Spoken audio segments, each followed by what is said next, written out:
జగిత్యాల జిల్లా కేంద్రంలో మున్సిపల్ కార్మికుల వేతనాలు తగ్గిస్తూ ప్రభుత్వం జారీ చేసిన జీవోఆర్టీ నం. 1181ను వెంటనే ఉపసంహరించుకోవాలని ఏఐటీయూసీ డిమాండ్ చేసింది. కంప్యూటర్ ఆపరేటర్లు, వర్క్ ఇన్స్పెక్టర్లు, డ్రైవర్లకు గతంలో అమలైన వేతనాలనే కొనసాగించాలని కోరింది. మున్సిపల్ కార్మికులకు కనీస వేతనం రూ. 26,000కు పెంచాలని, అన్ని విభాగాల కార్మికులకు రూ. 36,000 కనీస వేతనం అమలు చేసి పర్మనెంట్ చేయాలని ఏఐటీయూసీ డిమాండ్ చేసింది. ఈ రోజు ముఖ్యమంత్రికి 4,50,000 రూపాయల జీతాలున్నాయి. ఈ రాష్ట్రంలో ఉన్నటువంటి మంత్రులకు 3 లక్షల జీతాలున్నాయి.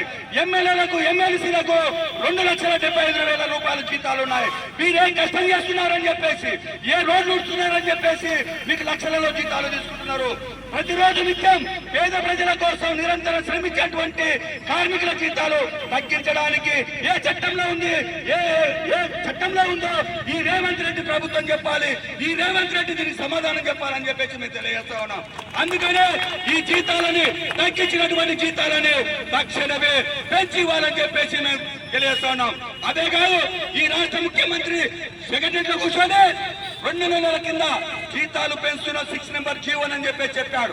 ఆ జీవో ఎవరికి ఉపయోగపడతా ఉంది ఏం చెప్తా ఉన్నాం. ఈ జీవో వల్ల నీ ప్రభుత్వ రంగంలో సంస్థలో పనిచేసే కార్మికుల జీతాలు పెరగట్లేదు. అది ప్రైవేట్ రంగంలో పనిచేసేటువంటి కార్మికులకు ఆ జీవో వర్తిస్తుంది. ఇండస్ట్రీ వర్కర్లకు ఆ జీవో వర్తిస్తుంది. దాని సాకు చూపి జీతాలు పెంచడం చెప్పేసి రాష్ట్రంలో చెప్పుకొని పాలాభిషేకాలు చేసుకోవడం ఇది సరైన పద్ధతి కాదు. వెంటనే మున్సిపల్ కార్మికులను పర్మనెంట్ చేయాలి. పర్మనెంట్ చేసేంత వరకు 26,000 రూపాయలు అమలు చేయాలి.